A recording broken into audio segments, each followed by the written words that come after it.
title is what, please? U.S. District Judge. U.S. District Judge. Southern District of New York. Southern District of New York. Judge, you were born where? Well, I was born in the city, but I've You actually been a lifelong resident of Westchester County. You were really? Yes. Yeah, that's nice. You went to school here? I did. Uh-huh. And also attended New York Military Academy. Oh, you did? Is that a good background for almost anything? I would think so. Really? Yeah. It really is. Yeah. Very good. You might bear that in mind, boys and girls, but that would be a good background. And then you went off to college? Went to Providence College. Yes. And then to Albany Law School. Albany Law School. And then after you passed your bar and everything, where did you, what was your first assignment, or were you I practiced in the city with a large firm for a very short period. Yes. And then left and came back to Westchester County and spent my entire professional life in Westchester County in the 9th Judicial District, some of that time in the state court. And last June, I went into the federal court in Manhattan again. Yes, but it was such an interesting progression. Now, what was the first one? The first court? First court, yes. Well, after 12 years of practicing law, yes, I went to the family court. The family court in Westchester County? In Westchester County. I see. Served there for 3 years. Yes. And then went on to the Westchester County Court. Westchester County Court. That's a court that tries criminal cases primarily. Yes. Spent 4 years in the county court. In the county court. And then was elected to the New York State Supreme Court. Oh. And I served there for approximately 7 years. What an interesting career. Well, it's been a lot of fun. Now, that's the New York Supreme Court, but that would be in Westchester County. The 9th Judicial District, which includes Westchester County. Oh, it includes Rockland, Orange, Dutchess, Ooh. Putnam, and I guess I included them all. I think the 5 so. counties. Yeah, Rockland, Orange, Putnam, Dutchess, Westchester, and Dutchess. And Dutchess. Boy, that's a big district, isn't it? Well, it was a lot of fun traveling around the different courthouses. You enjoyed that, yeah? I did. I enjoyed it very much. You felt somewhat analogous to Abe Lincoln when he was a circuit rider. When he was a circuit rider, right. And then you were appointed. Well, then I received a telephone call from the president. It happened to be on my mother's birthday. Really? And he told me that he was going to nominate me to the federal bench, the district court. Ooh. And by coincidence, my mother was present in my chambers when I received the call. And he asked to speak with her and wished her a happy birthday. Did I thought he that really? was really nice. President Ronald Reagan? Yes, he did. Isn't that And a she thrill? instantly became a hit with the senior citizens in Pelham, where she lives. I bet she did, right? She did. Oh, isn't that a thrill? So there you were, and here came a call from the president. Mm-hmm. Oh, that's a big thrill. And your mom was a big hit with him, huh? That's correct. Yeah. Now, when's your mom's birthday? When was that? Well, it was on January 18th, and it was a year ago, this past January. Oh, I bet she was thrilled. She was. I bet she was thrilled. Well, you know, my mom met Ronald Reagan. Did she? Yes, she did, Where? really. In Buffalo, New York. He came there, boys and girls, to run for president to get the Republican nomination, and it was the first time. It was, how did that go now? He ran for it, and then who won? Ford. Well, that was the nomination, I think. Yeah. This was in the primaries. It was, you're it talking was about. that, Mm-hmm. yeah. And then Ford got it, and then he came back again. Yeah. Oh, it's a thrill to meet the president, I tell you. Judge Duranko, could you tell the boys and girls what your work consists of in the Southern District? Well, my work consists of meeting with lawyers and attempting to resolve conflicts between litigants, hearing cases, helping to select juries and charging the jury as to the law that applies in a given case, and in a real sense of trying to resolve grievances between people. Yes, yeah. And that's I bet about it makes you feel good when you get them resolved. It does. Yeah. It does. Great satisfaction. When Judge Duranko comes back, boys and girls, he's going to tell you how you might start on a legal career today. And this is a chat with Glendora.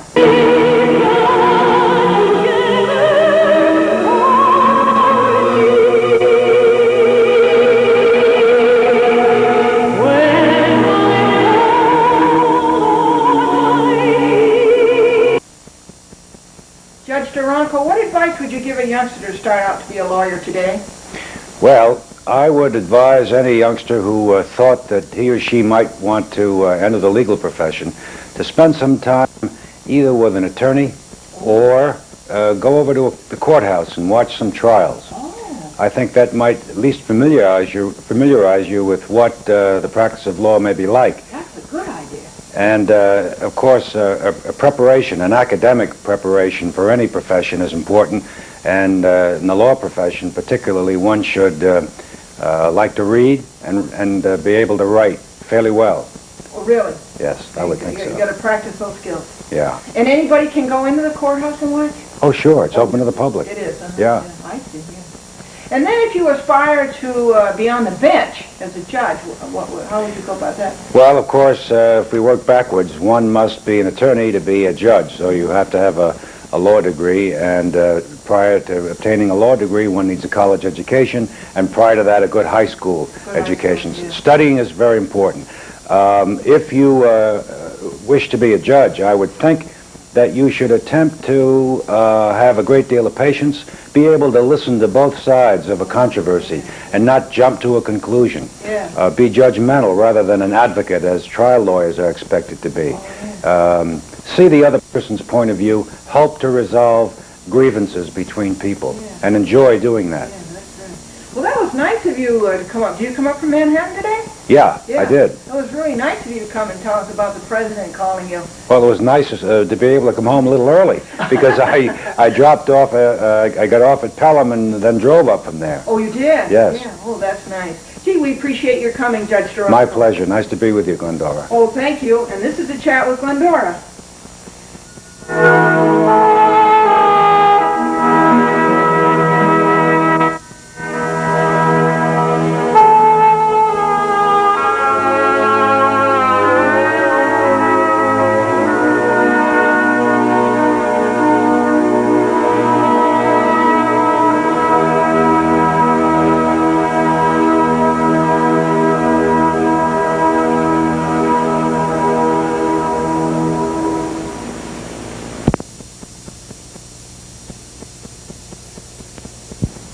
Oh, congratulations. Oh, thank you. That was a big moment in life. Indeed it was. That's hard work and a big accomplishment. Oh, indeed, yes. And then next was what, Judge Cowie?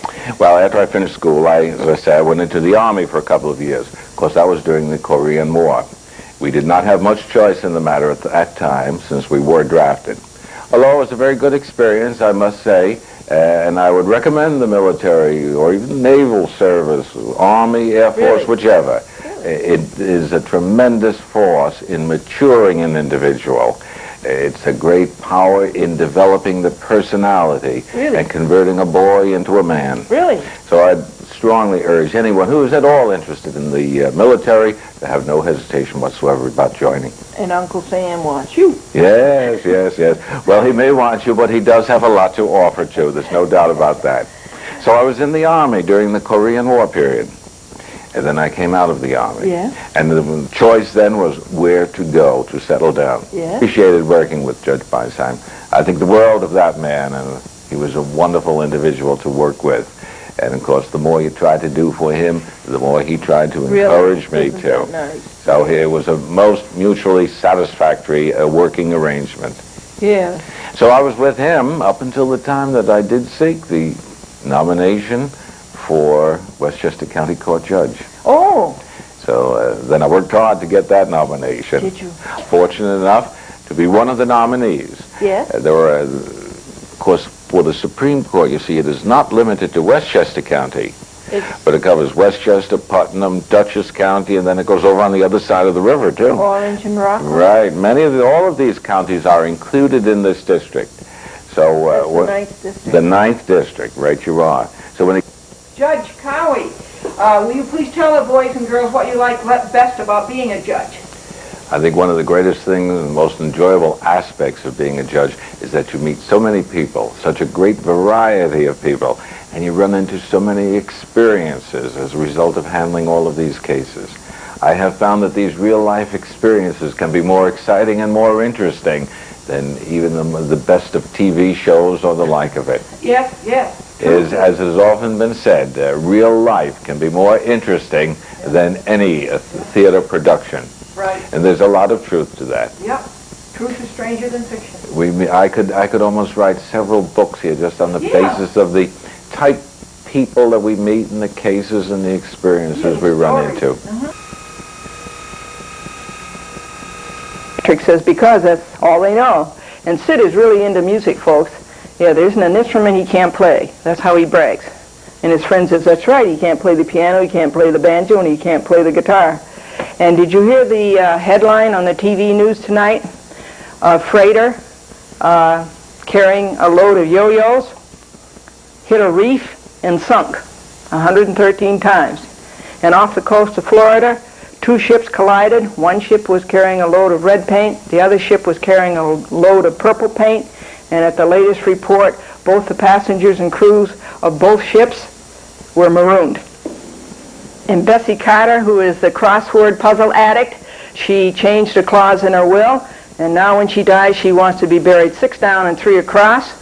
And in White Plains, a citizen was hauled into court for not paying his check at a donut shop, and he was charged with impersonating an officer. And this week, the Clairvoyance Club will not meet because of unforeseen circumstances. And in Harrison, a wine truck collided with a cheese truck, resulting in a $3,000 fundraiser. And Tom says that people are so inconsiderate that his last boss thought nothing of telephoning him and waking him out of a sound workday. And Diane says that her husband suffers from insanity, and Diane's mother says he doesn't suffer from it, he enjoys it. And here's a business joke. The company bought a new conference table. It's 9 feet wide, it's 30 feet long, and it sleeps 20.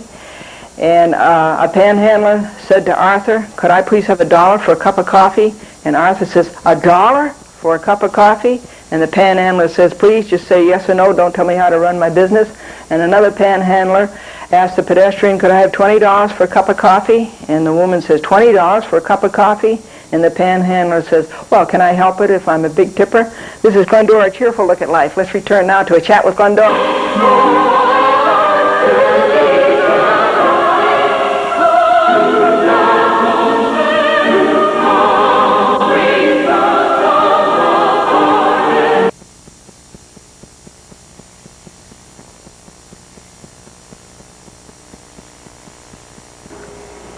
Hi, boys and girls. Look who came to see you today. This is Judge Miriam Cedarbaum. And Judge Cedarbaum, you were born where? I was born at a hospital in Manhattan, but at that time my family was living in Brooklyn, and I grew up in Brooklyn. You did? About half a mile from Ebbets Field. You did, really? And where did you go to school?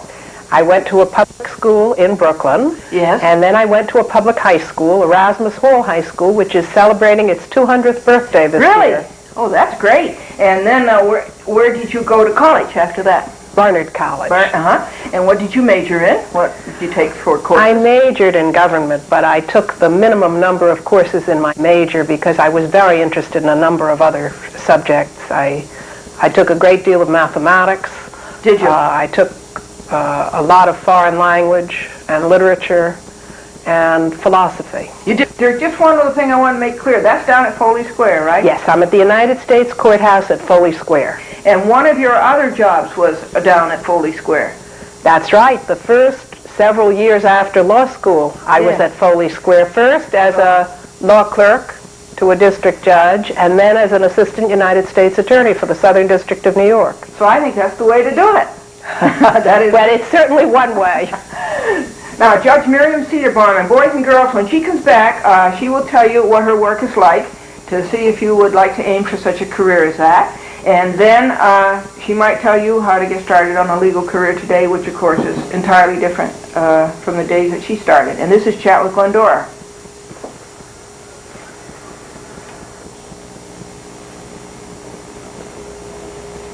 Judge Cedarbaum, yes, please tell the boys and girls what your work is like, if they'd like that as a career.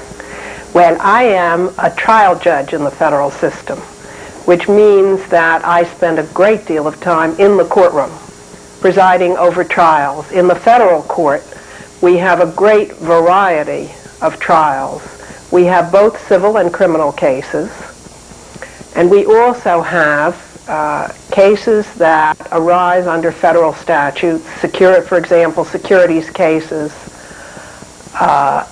cases involving copyright and trademark and patent. We also have, which is exclusively federal jurisdiction, admiralty cases, cases involving shipping and maritime disputes. In addition to what we call federal question cases, the kind of cases that arise under federal statutes, we have all of the kinds of cases that the state civil courts have when a citizen of one state sues the citizen of another state. Because under our Constitution, when the citizenship of the two parties is diverse, a case can be brought in the federal court. And of course, in those diversity cases, we have all kinds of accident cases, medical malpractice cases, product liability cases, contract disputes of all kinds, a cross-section of the kind of litigation that one finds in state courts. Well, that's everything, isn't it, just about? It's just about everything, except that federal criminal matters are more limited than state criminal matters. Federal crimes are defined by federal statute, and by and large do not include a lot of the ordinary state crimes. Now that's, there would never be a dull moment, right? There is never a dull moment, right, because of course, in addition to the trials that go on much of the time, and we have a very heavy volume of the filing of cases and the numbers of trials, we have other kinds of proceedings that go on at the same time.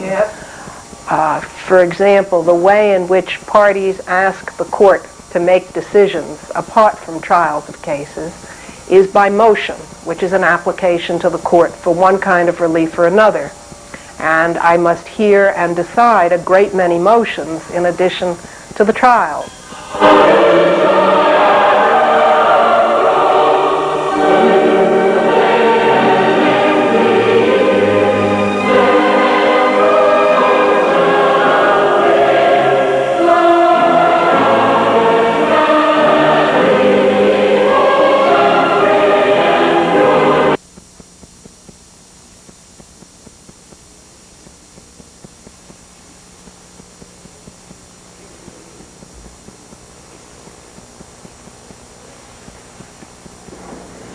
Hi folks, let's take a break now for Glendora Cheerful Look at Life. They call it take-home pay because you're too embarrassed to take it anywhere else. And John got a note in his pay envelope, and it says your raise will become effective as soon as you do. And Annette has a new coiffure, and what it looks like is shredded wheat with hairpins. And Joan says there's one of her plants that she won't talk to at all because this plant thinks that it knows everything. And the plumber came to the door, and he says, "Where's the drip?" And Barbara says, "He's upstairs trying to fix the leak." And you know the quickest and fastest way for you to have your family tree traced? You run for political office. And a rookie policeman was asked on an examination, how would you break up a crowd? What's the fastest way to break up a crowd? And the rookie policeman thought just a second, and then he says, "I'd take up a collection." And the candidates are out raising money. Some of the candidates are having $1,000 a plate dinners, and other candidates are just having Tupperware parties. And one candidate has promised, he spent $20 million to get his party's nomination. Now that may sound like a lot of money, but really that comes down to $2 per promise. And another candidate says that he can balance the budget by tilting the country. And Bob says you really shouldn't make fun of politicians. You shouldn't be too hard on them because after all they're doing the work of two men. And the question is what two men? And the answer is Laurel and Hardy. Folks, millions of Americans don't vote. Now why is that? Harry says it's because under the Republicans you can't earn, you keep. And under the Democrats you can't keep what you earn. And Peter says don't forget now to vote early and vote often. And a little girl asked her mother, Diane, she says, "Mommy, do all fairy tales begin with once upon a time?" And Diane says, "No, dear. Some fairy tales begin with, if I'm elected." Folks, do you know why history always repeats itself? Why does history always repeat itself? Because nobody was listening the first time. And Billy says honesty is the best policy. He says, "I know." He says, "I've tried them both." And John says that he got a letter from the president telling him that when the appropriate time came, the president would use him in an advisory capacity. And John's wife says, well, those weren't exactly the right words. What the president said was, when I want your advice, I'll ask for it. Now, Christopher Columbus set out from Spain, right, to find India, and he ended up in the Bahamas, and he thought he was in America. So now, if Christopher Columbus were alive today, he'd be working for the post office, isn't that so? And Ed went into the post office, and he said to the clerk, he says, I want $50 worth of stamps, and the clerk says, what denomination? And Ed says, Baptist. And this one thing that you can say about sales clerks, old sales clerks never die, or if they do, it's hard to tell. Bobby said to his dad, what does COD stand for? And his dad said, crushed on delivery. And the minister said, I've always stated that the poor are welcome in this church. And by the look of today's collection, I see they have arrived. And Sid says, do you have a good preacher? And John says, yes, he's a good preacher. He says, at the end of every service, there's a great awakening. And Andy said to his mother, he said, did you say the preacher's name was Reverend or Never End? And little Paul said to his friend, what is procrastination? And little Johnny says, I don't know. He says, I think that's something that the Presbyterians believe in. This is Glendora, a cheerful look at life. And now let us return to a chat with Glendora.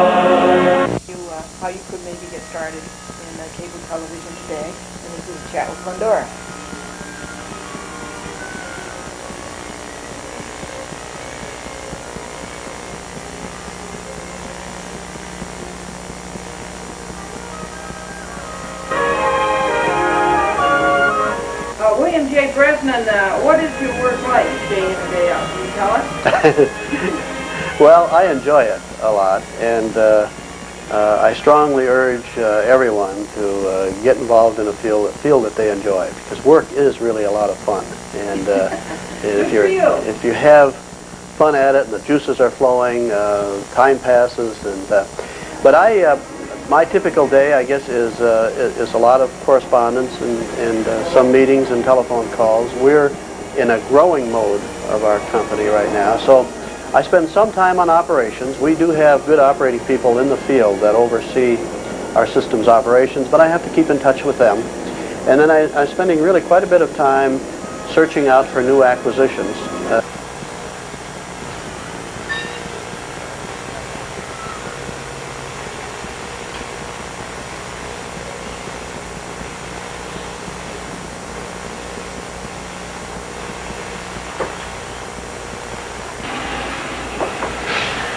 Everybody, how are you today? Just miserable, right? Welcome to Glendora, a cheerful look at life. Folks, can you answer this question? What do you call a coffee break at the Lipton Tea Company? And you know what a philosopher is? That's a person who finds out more and more about less and less until finally he knows everything about nothing. And what's the formula for water? It's H2O, right? Now, do you know what the formula is for an ice cube? It's H2O squared. And did you hear about the Olympic Games and the Czechoslovakian trampoline team? They're called the Bouncing Czechs. And John wants to know why living in California is like eating a bowl of granola. Well, the answer is that after you've gone through the nuts and the fruits, there's plenty of flakes left. And what do you think about the English language? For instance, do you know that we park in a driveway and we drive on a parkway? And did you ever try to explain counterclockwise to a person who wears a digital watch? If they say that the world is getting smaller, then how come the price of the airline tickets is getting bigger?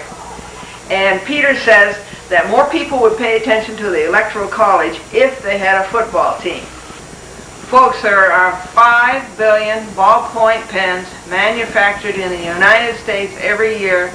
Can you tell us why there's never one at the telephone when you have to take a message? And if this is such a small world, we'd all like to know, why does it cost so much to run it? Folks, a neurotic is a person who builds castles in the air, a psychotic is a person who lives in castles in the air, and a psychiatrist is a person who collects rent from both of them. Don't you love those great, great big words that psychiatrists use? For instance, a psychiatrist says, you're suffering from cashew maraschino syndrome.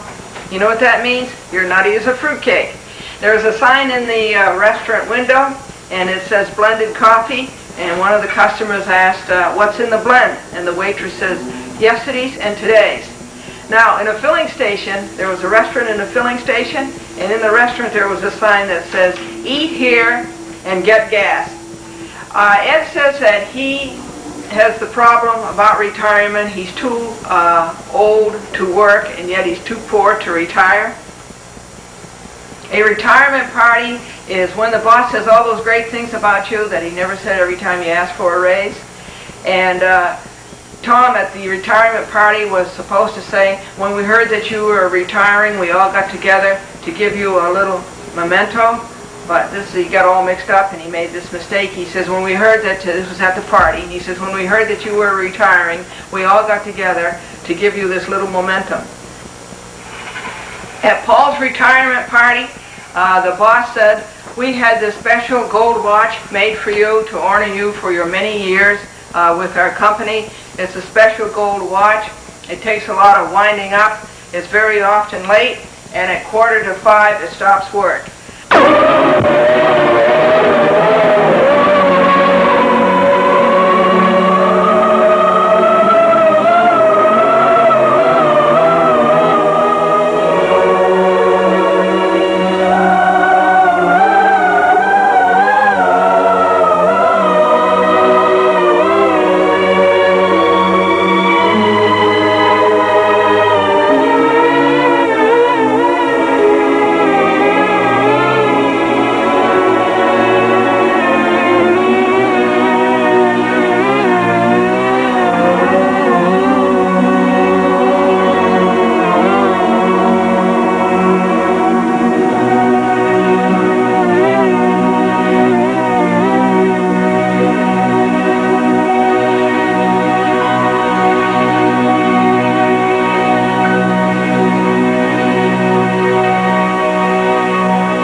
Here is the judgment that Judge Burroughs signed. You cut it down from $1,000 to $500. You give him credit for that.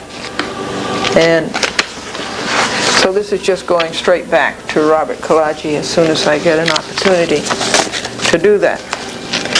I'm telling you folks, it's 4 or 5, 6 legal papers every day refuting some lawyer's lie. Here is the nice petition for writ of certiorari that went to the United States Supreme Court. Isn't that nice? As I say, it has a docket number, but I'll have to give that to you next week.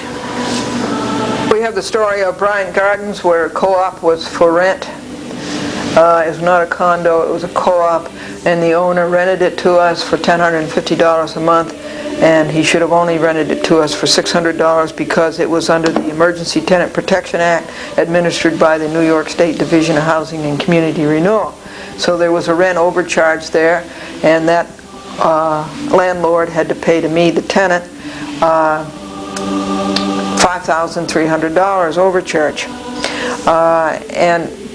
But the ETPA, the Emergency Tenant Protection Act, says that if a landlord doesn't prove that this wasn't a willful overcharge, then the landlord has to pay 3 times that amount, triple damages. Well, the landlord did not prove that it was not a willful overcharge, and the New York State Division of Housing and Community Renewal broke their own law and didn't charge triple damages. So I took them to court, naturally, for negligences. It came before Judge Coppola, and Judge Coppola ruled what was best for the judge, and he didn't stand up for right at all, and he didn't stand up for justice, and he told the New York State Division of Housing and Community Renewal, their lawyer in the Bronx, who was totally inept. What was his name? Francisco Lazarus. He told him to submit an order, and Lazarus let 60 days go by without submitting an order. He didn't even know that there'd been a decision. That's how inept the New York State Division of Housing and Community Renewal is. This is one reason that I didn't vote for Como again. And so he forgot, he didn't know there was an order, and then he didn't submit an order for Coppola to sign, and so they would have let it go on forever. But there's a law against that you have to submit an order within 60 days, and if you don't submit it in 60 days, you lose the decision. And so I pointed that out to Coppola, but Coppola, instead of being on the bench to enforce the laws of the state of New York and of the Constitution, he let that go. So that was a crooked thing to do. So naturally I appealed Coppola's decision all the way through, and there'll be an oral argument on that around about Christmas 1995. And then also the same landlord violated the Emergency Tenant Protection Act in harassing a tenant to move. You can't do that. And he harassed this tenant to move 13 times, and I had it all on audio tape. It was an open and shut case. And those cases you have to take down to William Street DHCR. That's where Stephen Cohen is. And so I took the case there, and they were crooked from the beginning. They listened to the audio tapes, the proof was there, and then they just dropped the case. So that case fell before Coppola.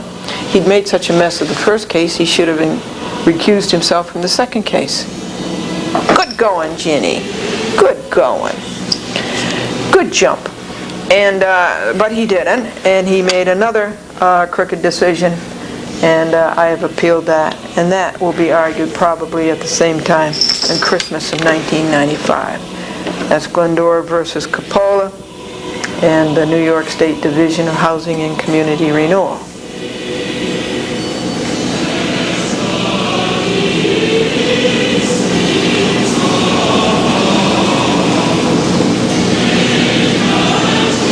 Do you have any statements, Ginny? She just left. Bye, Ginny. Thanks. It was nice to see you.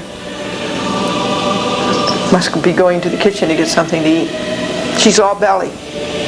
Tenant, I would like to have you join the New York State Association of Tenants. Let's see, the New York State Tenants and Neighborhood Association. New York State Tenants and Neighborhood Association, and they're in Manhattan. And if you're a tenant, you really should join them. because they have done wonderful things to help tenants. And you know, the landlords have $1 million lobby up in Albany, and of course that's what the legislators listen to, whereas the tenants don't have any money at all. So fight for tenants' right and join the New York State Tenants and Neighborhood Association. About the new young pastor who delivered a stirring sermon on gossip, and he closed the service with, "I love to tell the story. I love to tell the story of unseen things above, of Jesus and His glory, of Jesus and His love. I love to tell the story because I know it's true. It satisfies my longing as nothing else can do. I love to tell the story. 'Twill be my theme in glory, the old story of Jesus and His love."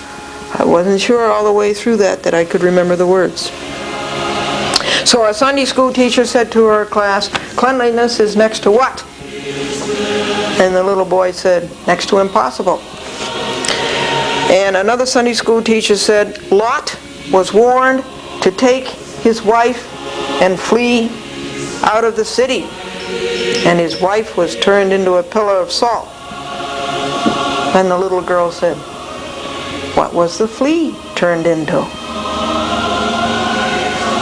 Katie is back. Katie is back. Katie's so far she won't eat unless I sit there with her. Then I open the window so that she could go out and make such a nice day. It's 50 degrees out and it's 600 degrees under the TV. And believe me, that's no condition for long underwear. Now, I want to read you this. Hi, Katie.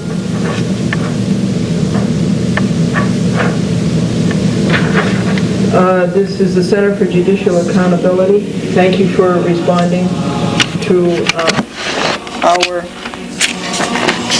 ad, October 26th, in the op-ed page, on the op-ed page.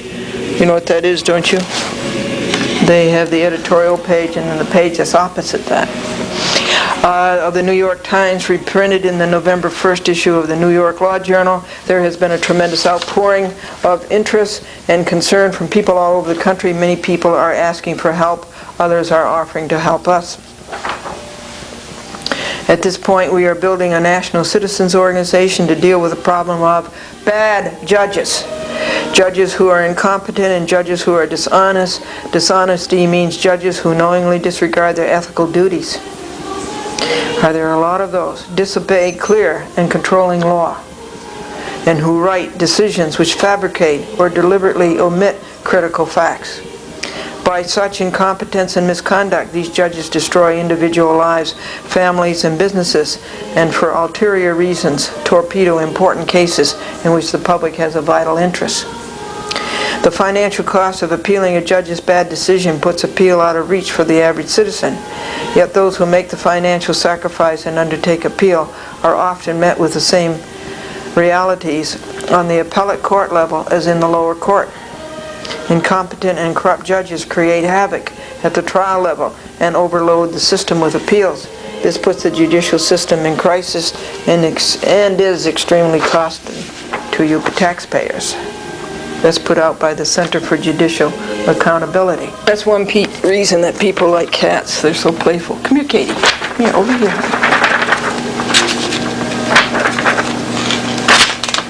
Whoops. Whoops. Now then, what happened on Glendora versus Walsh, Alpucci, and Larkin? And this would be from February the 15th to today, February the 22nd, Washington's birthday. It says that we had a day of peace on Tuesday, Valentine's Day, and a day of peace on Wednesday, and a day of peace on Thursday, and a day of peace on Friday. Fridays, when I went to the appellate division in Brooklyn, I had the oral argument on Glendora versus CBS. and to catch them at their law breaking.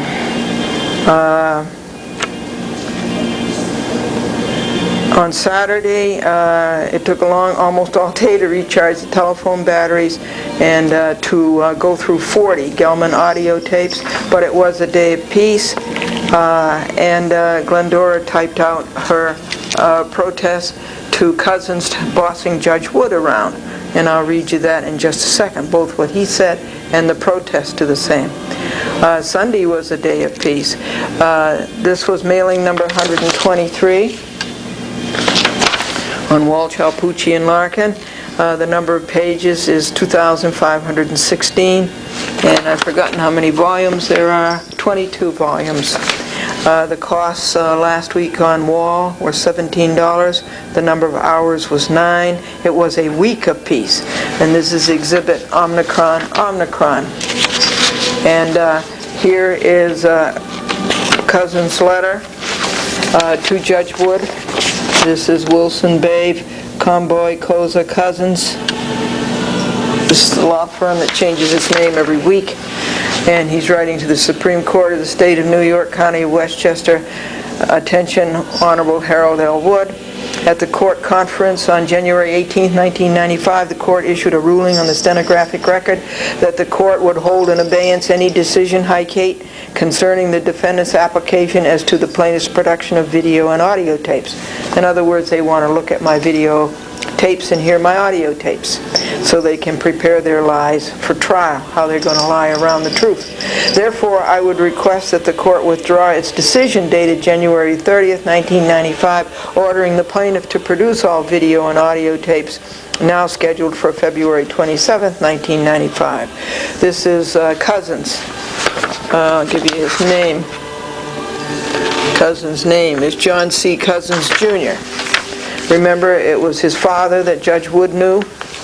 The court's ruling on the stenographic record of January 18, 1995, which I bought for $15, would in effect supersede the court's written decision dated January 30th, 1995. The court further ordered, at that same conference of January 18, 1995, that the court's ultimate decision regarding audio and videotapes would be held in abeyance until the court decides the defendant's pending motion for dismissal and/or summary judgment. I would respectfully request that the court respond to this instant application to vacate the court's decision dated January 30th, 1995 in order to timely advise the plaintiff pro se that the discovery and inspection now scheduled for February 27th, 1995 has been adjourned. Well, it's Wednesday and it hasn't been adjourned yet. Please note I am sending a copy of this letter directly to the plaintiff pro se. Very truly yours, Wilson, Babe, Comboy, Koza, and Cousins, John C. Cousins, Jr. to Glendora, Box 416, White Plains, New York. Well, now, I see a whole lot wrong with that. If you can understand from that letter what's going on. What's going on is that Cousins said at the February 18th, well, let me read you my letter of protest. And this goes to Judge Harold Wood, Chief Judge Judith Kay, Judge Joseph J. Trafficante, who is the Chief Administrative Judge or the Office of Court Administration for New York State Courts outside of Manhattan, New York City, and Judge E. Leo Malonis, who is in charge of court administration in New York City. Gerald Stern, Commission on Judicial Conduct, Judge Angelo Ingrassia, Administrative Judge, 9th and 10th Judicial Districts, Gary Casella, Grievance Committee, 9th and 10th Judicial Districts, John C. Cousins, Jr., Wilson Babe Law Firm, Bruce Bendish, Esquire, Glendora's TV audience, that's you. To all of you, regardez, s'il vous plaît, the enclosed letter from lawyer Cousins to Judge Wood of February 15, 1995. Now we know who is running the Judge Wood court. It is not Judge Wood, it is John Cousins, Kevin Comboy, Michael Koza, Kevin Odell, Leo McGrath, and Alexander Karamitzos of Wilson Babe Law Firm. Now you know why 17 consecutive unilateral decisions in favor of the Cousins Group and against Glendora have emanated from the Judge Wood court.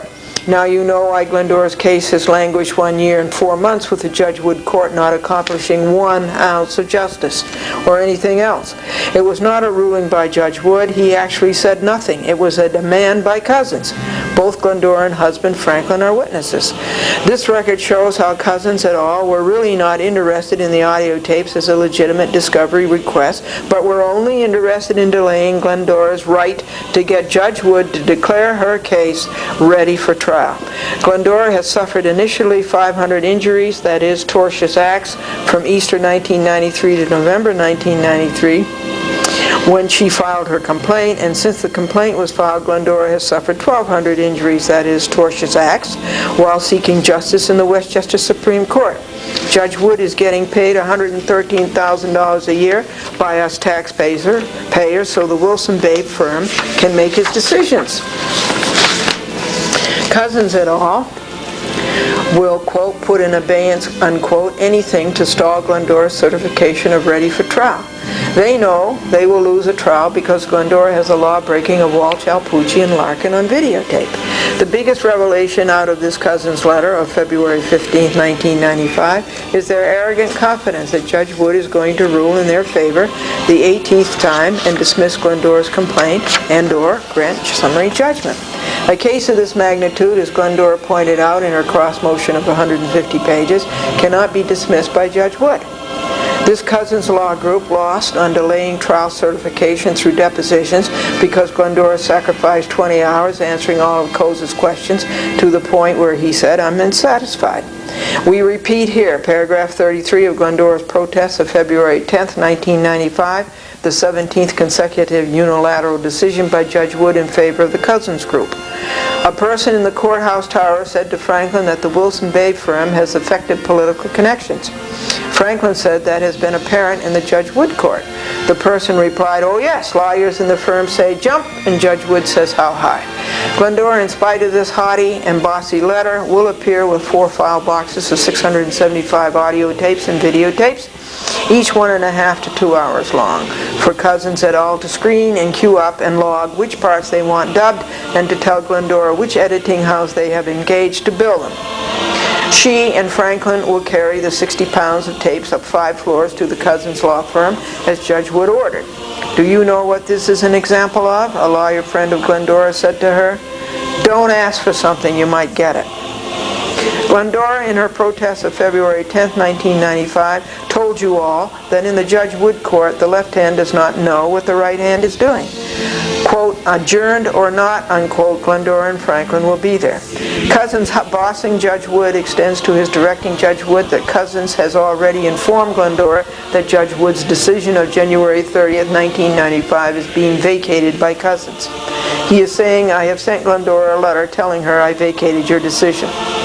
Now you see how the arrogance of Kozer calling the Judge Wood court, August the 22nd, when Glendora refused to be bullied and hoodwinked by Kozer, all fits in with the Wilson court, the Wilson gang, running the Judge Wood court. Has not Glendora said all along and moved that Judge Wood should recuse himself? He is grossly unqualified to handle her case. Months ago, he should have certified it ready for trial, even though it takes Westchester Supreme Court a year to get a trial going after it's certified.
Gellman, Manhattan, Nassau County. Other than the above, here is today's joke. It was a coal mine, and the foreman hired an Irishman, a Polish man, and a Chinese man. He said to the Irishman, "Your job is to bring the big chunks of coal out of the mine." And he said to the Polish man, "Your job is to break up the coal into smaller pieces." And he said to the Chinese man, "I'll put you in charge of supplies." And so the foreman went away. He came back in the afternoon. The Irishman was doing his job just fine. The Polish man was doing his job well. And nobody had seen the Chinese man all day. So the foreman went deep into the mine. He's going down a long, narrow corridor, pitch black. And the Chinese man jumps out and says, "Supplies!" Yours in truth, Glendora. Now, Katie is sleeping on the log, and I would like to get out this log because I would like to know, I told you that, how many hours and how many dollars, and this is the log for this week. Sunday was a day of peace, Monday was a day of peace, Tuesday was a day of peace. This is Wednesday, and by 3:19 p.m. in the afternoon, it has been a day of peace. And that's all that happened on Wall, El Pucci, and Larkin. And what are you waiting for? You're waiting to see if Judge Wood is going to dismiss this case. And you're waiting to see if Judge Wood is going to sign a restraining order that Glendora not get in touch with any employee of General Accident whose shareholders are being ripped off by this law firm, Wilson Babe, Koza Cousins, Conboy, Odell, McGrath, Karamitsos. The shareholders are being ripped off, paying all those excessive fees for minutes and for depositions and for conferences and for so-called, you can't even call them, for these papers that they write that are so bad. I think the shareholders have a right to know.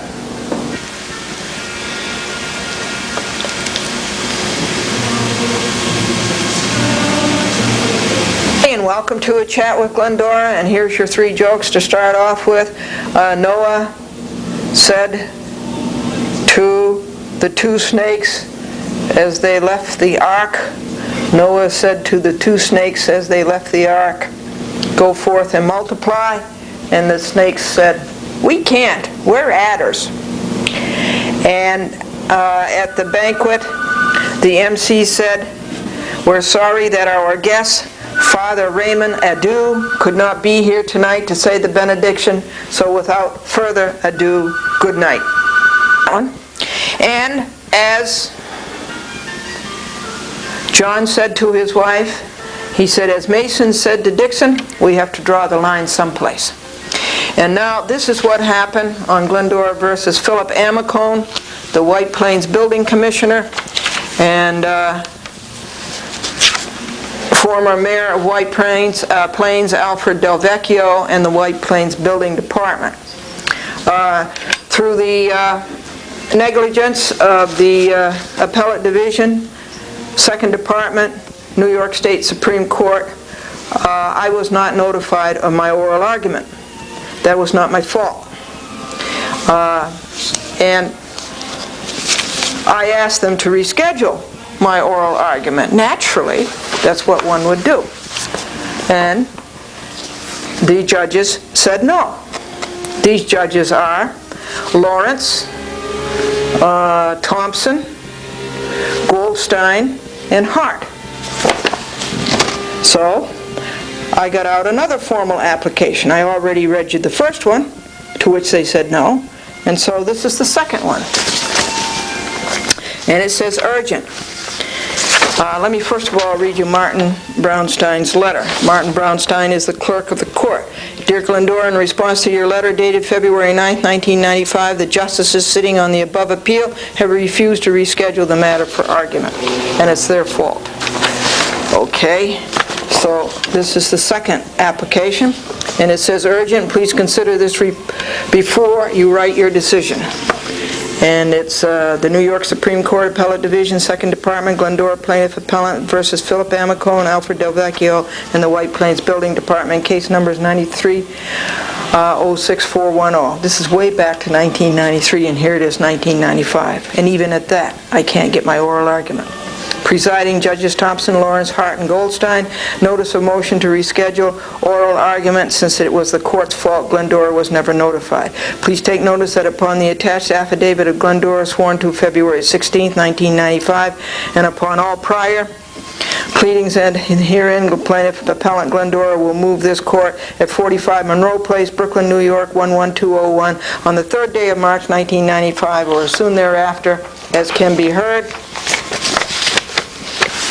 for an order to reschedule oral argument since it was the court's fault that Glendora was never notified. White Plains, New York, February 16, 1995. Yours in truth, Glendora, Box 416, White Plains, New York, 914-949-9495. To Robert F. Pagano, Wilson, Elser, Moskowitz, Edelman, and Dicker, 150 East 42nd Street, New York, New York, 10017. Urgent, please consider this before you write your decision. Now, that was the notice of motion, and here's the affidavit. Glendora, being duly sworn, deposes and says her reasons follow for moving this court to reschedule oral argument since it was the court's fault Glendora was never notified. It was not Glendora's fault that she did not appear for the oral argument on February the 7th, 1995, Tuesday, 10 a.m. It was the court's fault. You all know Glendora better than that. You know she would not miss an oral argument. She has been going to your court voluntarily for years just to watch you, even when she has no oral argument. You know that. She has been to your court 16 times to watch you since 1992. She has never missed your court in White Plains in 2 years. This is no way to treat a fan. You know that Glendora would have been there at 10 a.m. February 7th, 1995, Tuesday, to argue orally. It is the court's fault she was not there. Further, Glendora did come from White Plains to Brooklyn on that very day to perfect her Judge Donald N. Silverman appeal. She got to the court in the afternoon. It is only common sense that she would have perfected the Silverman appeal in the morning after the oral argument instead of in the afternoon if she had known about the oral argument. Glendora is incisively prejudiced by your not rescheduling her oral argument on the basis of her letter to Clerk Martin Brownstein immediately after she found out about the court's not notifying her of the February 7th oral argument. You are denying my 1st, 5th, and 14th Amendment rights to petition my government for redress of wrongs and for due process. I was there. I was there in the afternoon because the court did not notify me. I would have been there in the morning if the court had notified me. Glendora waited 18 months for this oral argument. Do you think that she would have missed it if you had done your job and notified her? And this appeal has cost Glendora $550. Do you think that she would throw away her oral argument after sinking $550 and 300 hours into this appeal? This court is falling apart. In 2 years there has been glaringly visible degeneration in its operations. Clerk entry error, computer error, and now error in notification of an oral argument. A clerk wrote that I did not submit a notice of appeal with a motion when it was right there in front of him. A clerk wrote that I did not submit a copy of the order appealed from when it was right there in front of him. The court is not doing its job. It is not taking care of the citizens of New York State. A reason is that you are overloaded. You are overworked. You are ridiculously behind. But as Glendora has publicized so many times, if there were not so many bad judges in the Westchester Supreme Court, you would not be 18 months behind. It is not all your fault. Glendora has done 4 appeals in the United States Court of Appeals. In 1/3 of the time it takes you to do 1 appeal. Your court is badly in need of revision and revitalization. It is the worst court Glendora has encountered in her odyssey through court purgatory, all because high school taught her the lie. There was justice in the courts. This court never was much good anyway. Just look at the record and see the injuries this court has heaped on Glendora.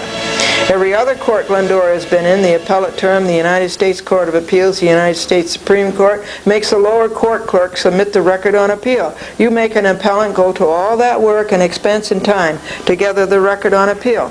Maybe the New York State Court of Appeals does too, but they never hear one's appeals anyhow. We pay them all that money, and we never get an appeal. First, Glendora gets injured by a negligent buildings commissioner, a negligent mayor, a negligent buildings department who do not protect her health and safety. Then she gets injured by a lying lawyer. Next, she is injured by a judge who disregards his ethical duties. Then she is injured by all the work, time, and expense of perfecting an appeal of this judge's disregard of controlling law. Isn't that enough? Why does she have to be injured by a calendar clerk who can't get out a notification of her oral argument and by your not rescheduling it when she told you the next day it was not her fault? Is it because you have already decided in favor of these indolent and slothful lawbreakers? Remember, Judge Garayan's decision is illegal. It was late. Pursuant to CPLR 2219, he had 60 days to make a decision. He was 11 days untimely. Remember also that Judge Garayan lost in the November election. So did Mayor Del Vecchio. Glendora was right, and after Glendora's lawsuit, there were big spreads in the newspaper about the buildings department cracking down on illegal occupancy. What was your reason for denying my February 9, 1995 application for rescheduling my oral argument, of which your court did not notify me? Glendora has a lot to say about these negligent defendants, and a right to say it. Many facets of her life have been ruined. Enough is enough. Already, an old Brooklyn expression.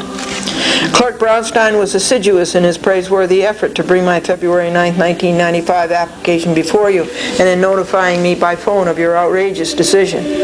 And they notified me last week right in the middle of videotaping, right in the middle of reporting to you. And I said something about it then to you last week. Glendora and husband Franklin praise Martin Brownstein. The bad news came in the middle of Glendora's videotaping her TV programs for this week. She immediately announced the latest news, another court breakdown.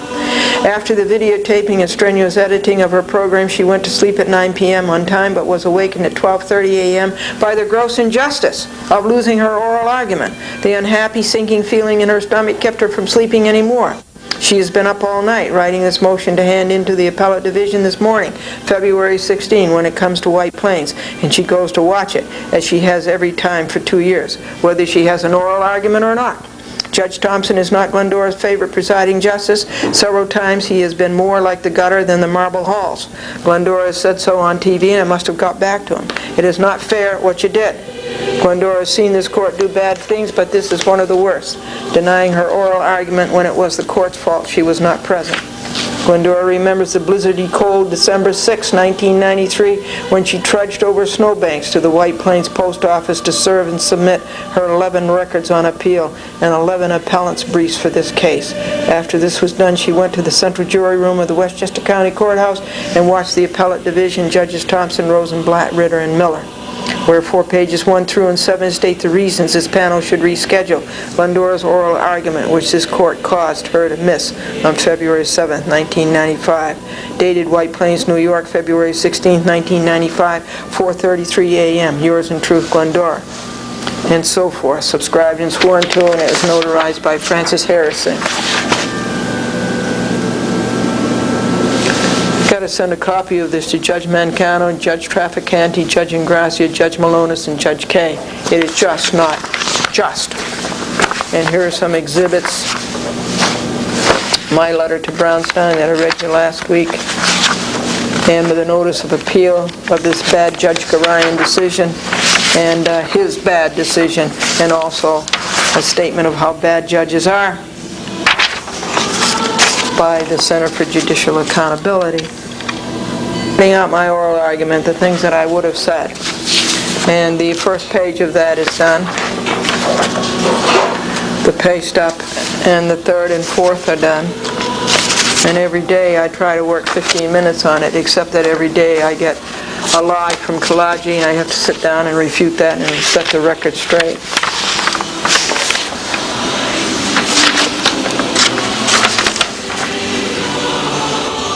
So the speaker at the banquet says, I'm going to close now. I have 2 minutes left for my allotted speaking time, and I have to save that for the applause. The sign in the restaurant window said, don't make fun of our coffee. Someday you'll be old and weak too. And Marilyn says, whenever I feel down in the dumps, I get new clothes. And Dorothy says, oh, is that where she gets them? And this is Glendora versus CBS Incorporated, Howard Stringer, Matthew Margot, Beth Bresson, Marty Daly, Matt Steinfeld, Joseph Abruzzese, and Peter Lund. These are all CBS people who broke the law, and I sued them. And then Judge Rosato broke the law, and so I had to appeal a decision. That's more bad work of judges. These appeals are a pain in the neck. They take 300 hours. They cost $550. And here I am for the oral argument scheduled February the 17th, 1995. I got up at 5 a.m.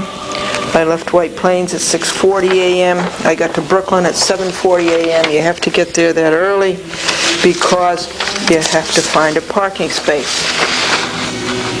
And I was trying to find my case for you, and I did the argument around about, I didn't do the argument around about, it was approximately at 12:45, and I can't even find it for you. There it is, Glendora versus CBS Incorporated. Right down here at the bottom. Who were the justices? Connor? No, Sullivan. Sullivan was the presiding justice. I'd been before him in the Gannett libel case. A new man, Krausman, Copertino, and Hart, who refused to reschedule an oral argument for me on Amico. And here is my oral argument. Unfortunately, I didn't have time to type it before I went. It was typed afterward. Anyway, good morning. My name is Glendora, and I thank you for the privilege of an oral argument. May the words of our mouths and the meditation of our hearts be acceptable unto you, our God, our strength, and our Redeemer. Point alpha. The first grounds for review is that Judge Rosato's decision is illegal. Soon after this decision, Judge Rosato was sent to Orange County. As Judge Ingracia said at the induction of judges, which Glendora videotaped for her program, he should have been sent to Buffalo.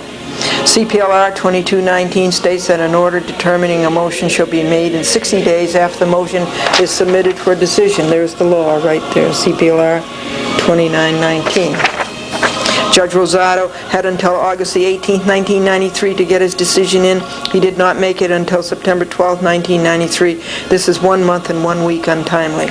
So Plaintiff Glendora asked this court to vacate this illegal decision. CBS Incorporated, Stringer, Lund, Abruzzese, Bresnan, Margot, Daly, Steinfeld, and Jacobs never answered this point. Judges are there to see that the law is carried out. Judges cannot go around breaking the law any more than anybody else can. For this reason, Judge Rosato's decision does not count. It will be interesting to see how you handle this one. The whole world will be watching. Point beta, this decision and order were reached without any testimony being taken, without any witnesses sworn, without any evidence taken. There was no trial, there was no jury. Glendora was denied due process. Her First, Fifth, and 14th Amendment rights were violated. It was a correspondence school, not a court. Point gamma, Judge Rosato never heard the audio tape evidence. Glendora provided it, and he ignored it. 6 months after the matter was in the hands of the Appellate Division, 2nd Department, Judge Rosato's secretary said to Judge Silverman's court clerk, "The next time you see Glendora in the courthouse, ask her to see me." So Glendora did. The secretary said, "There's an audio tape up here that belongs to you." Glendora says, "That is the evidence. It goes with the papers, the county clerk's office." Point delta, this decision order does not deal with the issue of the negligences of CBS that injured plaintiff. This decision leaves out 2/3 of the issue. Certainly a judge is there to deal with the plaintiff's complaint and not with the defense lawyer's aberrations, extraneous detours. Certainly a judge should read carefully a plaintiff's list of negligences and deal exclusively with those, even though deceitful defense lawyer tries to distract the judge and lead him astray. This decision order is not made on the merits of the case. Judge Rosato does not address nor discuss the merits of the case. Instead, he goes around and around the perimeter, never dealing with defendant's negligences and consequent personal injury to plaintiff. It is all penumbra and no core. Point epsilon, Glendora was denied her constitutional right to a fair and impartial tribunal. Judge Rosado and his law clerk had already made up their minds CBS was going to win. Judge and law clerk rule in favor of the big guy, the lawyer, the rich, the powerful. Just read their decision, and it is obvious that it happened this way. Glendora's rights to due process were denied. Due process mandates a verdict in which the judge has no personal interest. Point zeta, defendants have no defense and never will have. Point eta, there is no dispute of facts. Defendants and their lawyer never dealt with the facts.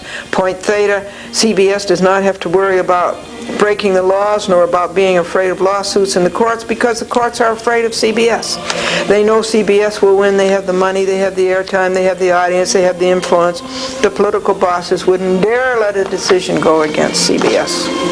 I'm reading you the paste-up copy.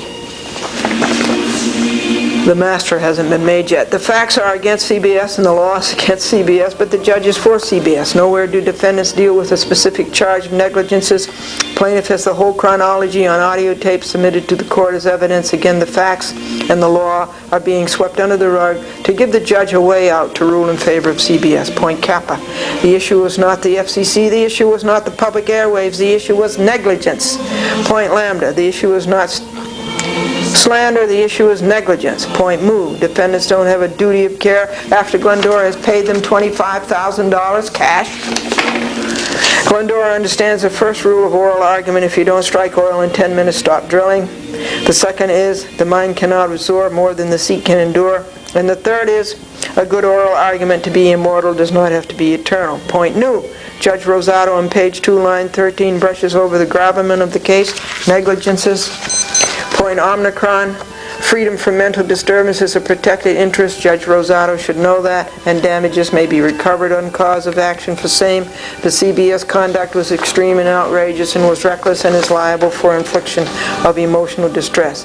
The CBS conduct went beyond all possible bounds of decency, was atrocious, and is utterly intolerable in a civilized community. Judge Rosado brushes off negligence and follows a CBS lawyer down a deceitful detour of breach of contract when plaintiff never even mentioned breach of contract. Glendora apologizes for reading from a prepared manuscript. The United States Supreme Court looks, quote, with disfavor, unquote, on reading from a prepared manuscript, but they give you 30 minutes for an oral argument. You do not, even though I do commercials in 30 seconds on the NBC television network, coast to coast. I can't condense this case into your time constraint. Point psi, Judge Rosado does not stand up for the public, but for greedy big business. Point rho, Judge Rosado is wrong to let CBS abuse the public's airwaves. Judge Rosado is wrong in being bullied, oh, that was point tau, by CBS to say Glendora cannot redress her government for wrong. Point sigma, Judge Rosado ignores the malice of CBS. Point phi, defendants' respondents in their brief did not refute any of the points Glendora made in her appellant's brief. So Glendora, therefore, wins on all of these points. The points are unopposed. Point chi, this case had nothing to do with breach of contract. For Judge Rosado to mention it in his decision was a filler. CBS defendants did not negotiate in a free and open market. They monopolized the public's airwaves. They discriminated. Point omega, CBS was dishonest. They contrived false excuses. The commercials were not up to broadcast standard. Quote unquote is a lie. The commercials had already been broadcast 10 times, Maine to California. A commercial not up to broadcast standard can be negotiated to be put up to broadcast standard. Judges are pro se about TV. Who is running the country? Not you, not the courts, not the FCC, but CBS. Advertising to people to buy TV commercials is too narrow for the network is another lie, when WCBS TV and WCBS Radio have advertised for years for people to buy time on their stations. Glendora has been in TV twice as long as any of them, including Lawrence Tish. They never put anything in writing. Quote, they had complaints, unquote, was never substantiated. They never had proof of anything they alleged. They ran away and hid. They served the court in person before they served Glendora. The service was improper. By CPLR 3711B, Glendora should have won because defendants had no meritorious defense and the defense they stated had no merit. They broke the law. Then they lied, then their lawyer lied. The record is in the archives forever and on TV forever. Since the other side submitted, may I please have their 15 minutes? You know, CBS never showed up. They submitted. That's how cocky they are, how arrogant, and how sure that they're running the courts. Appeal judges never look a pro se in the eye nor ask a pro se questions. Your new courtroom in White Plains is beautiful. For the first time in 3 years of monitoring the second department, I could hear every word. Presiding Judge Mangano was thrilled with the new courtroom. Glendora watched the whole session yesterday from 10 a.m. to 12:45 p.m. And Judge Ruder said yesterday he had the quote of the day: being a pro se is a shield, not a sword. For the life of her, Glendora cannot see why you did not schedule her oral argument in White Plains yesterday, 3 blocks from her home, instead of making her come all the way to Brooklyn today. Not that I am not thrilled to be again with your nice clerks and your New York court officers. Judge Van Grafelen of the United States Court of Appeals always asks an oral arguer, what do you want us to do for you? Well, 1, I want you to vacate this decision by Judge Rosado as illegal, pursuant to CPLR 2219. 2, award Glendora $110,000 for personal injury by 33 negligences inflicted upon her by these defendants. And 3, grant her the cost of this action and what other further and different relief you can see fit. Yours in truth, Glendora. Thank you for my day in court, February the 17th, 1995, Friday at 12:38 p.m. If you affirm this decision in order, you are standing up for evil. In your court, the good guy should win. And what did the judge say to the dentist? Do you swear to pull the tooth, the whole tooth, and nothing but the tooth? Get it printed and to distribute it to the defendants, CBS Stringer, Aberzies, Peter Lund, Beth Bresson, Matthew Margot, Marty Daly, Matt Steinfeld, and to also send it to the other judges around New York courtland. I wrote this note to the court officer: do I have time to feed a meter and save myself a $40 parking ticket? And the court officer says, you have at least a half an hour. He looked at the calendar. I got up at Friday morning I got up Friday night. I went to sleep at 9 o'clock, my regular time to go to sleep, and I got up at 11 o'clock because I knew this wasn't written, and I wrote it out. I didn't have time to type it. I had to read it from longhand. I had a good time down there in Brooklyn. I always do. I like going to Brooklyn. They have good treats. I spent $8 in parking and $9 in treats. I went to see Joseph Derby. I went to see Joseph Hurley in the United States Bankruptcy Court in Brooklyn, the Eastern District, because he's the only one I didn't sue. And Glendora versus Conrad Duberstein and Judge Hall and all those. I wanted to see him, but he was in a conference call. But I did see Dominici, the man who's in charge of the security down there. I went up and looked in the 3 courtrooms. There wasn't a judge anywhere. But I did see Diane. I was glad to see Diane. She's awfully nice. And her husband has died. It's very, very, very sad. He died in January. Cupertino doesn't look as well as he used to. He's pale, and I'm kind of worried about him. Sullivan did say not to interrupt you, Glendora. He says, but was breach of contract an issue? And I said, no, it wasn't. Actually, I should have said to him it wasn't even a cause of action, and that this was breach of contract was introduced by Douglas Jacobs, the CBS attorney, just to confuse Judge Rosado, and Douglas Jacobs succeeded. Judge Rosado was confused. Breach of contract had nothing to do with it at all. That's what they do instead of dealing with the merits of the case. And that's what I told you about the detours.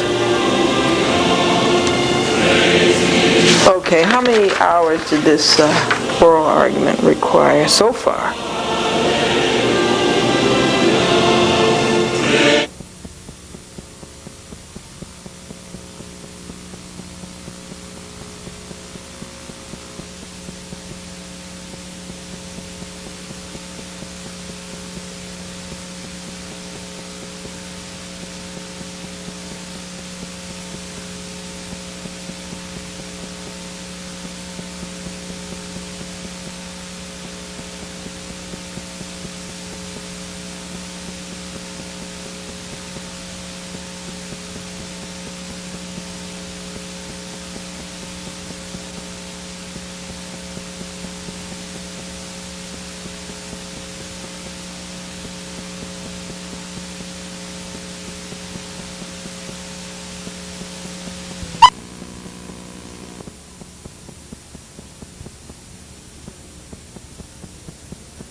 Glendora, you must get it in before the Ides of March. Judge Wood, what's going to happen? Glendora, I don't know. That's when Julius Caesar was murdered. The court, my decision will tell you when to come back here.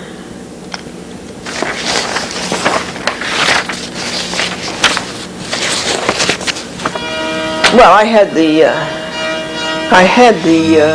answer in long before the 30th. I had it in 7 days before the 30th. And I want you to carefully note that on the motion to dismiss, Wilson, Bave, Cousins, Koza, Conboy, Odell, McGrath, Karamitsos did not submit a reply affidavit. And then Bendish came along with saying, "Me too. I want to dismiss me too." Now, this is a mailing that never got out. This was what happened on the February 20th, 1995 week. On Monday, all is quiet, beautiful weather. $1.17 to mail Cousins, bossing Judge Wood around. $2.93 to print wall log. $2.84 to mail the wall log. It was a day of peace. February 21st was a day of peace. February 22nd, Wednesday, was a day of peace so far. At 6 p.m. there was a noisy boombox car that should not have been in this driveway at all. Only 4 cars should come in this driveway.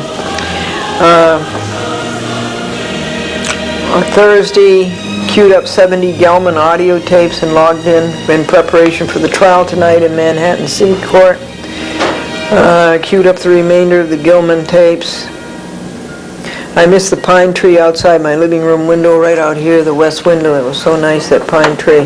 And the poor thing got loaded down with wet snow and it fell over. It's very sad. I paid for the furnace for the month of February, $28. This place is toasty warm. It's very nice. Good weather since August, excepting the snowstorm February the 4th, when the pine tree fell down. And the cold is, we had cold a few days later of 8 degrees. But that's the only 2 storms we had for the whole winter. Judge Wood did exactly what Cousins told him to do. The producing of the audio tapes and videotapes Monday has been canceled, along with the production of the dubs a month later. Crooks show you the tapes are just a stall. It shows you that the tapes were just a stall. They really didn't want the tapes. They were just doing it to delay trial.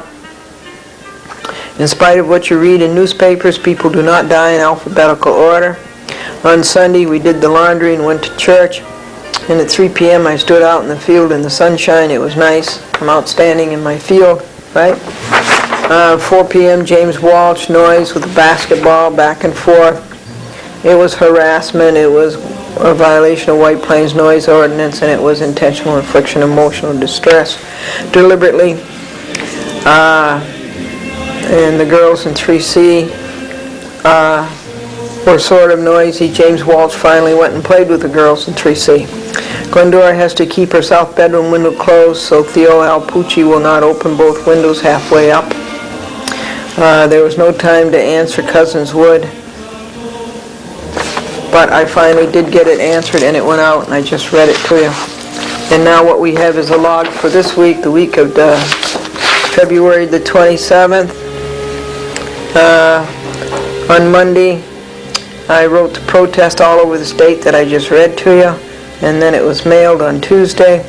Monday was a day of peace, and Tuesday was a day of peace. And Tuesday was Fat Tuesday. That's when we went to the All Saints Episcopal Church in Harrison, and we had pancakes. That was Fat Tuesday. Martin says, I see spots before my eyes. And Matthew said, have you seen a doctor? And Martin says, no, just spots. And the doctor said to Harry, there's nothing I can do to help you. Your disease is hereditary. And Harry says, okay, send the bill to my father. And little Johnny says, Our dog is like one of the family. And Ed says, yeah? Which one?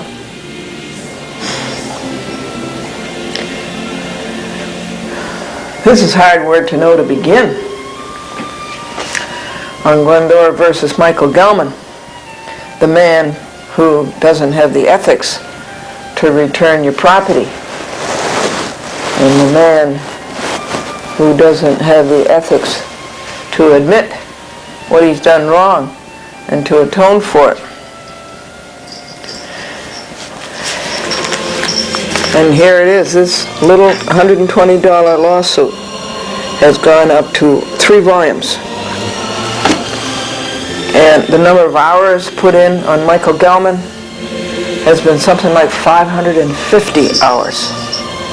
And the costs have been something like $85.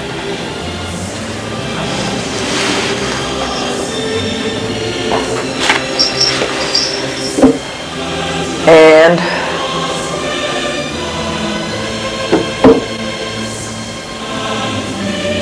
it's really tough to know where to begin and pick it up from where we left it before. But let me think a minute. I can remember that December the 22nd, February the 22nd, the day before the trial, the Gellman trial, Franklin and Glendora screened audio tapes 601 to 676. And we queued up the Gellman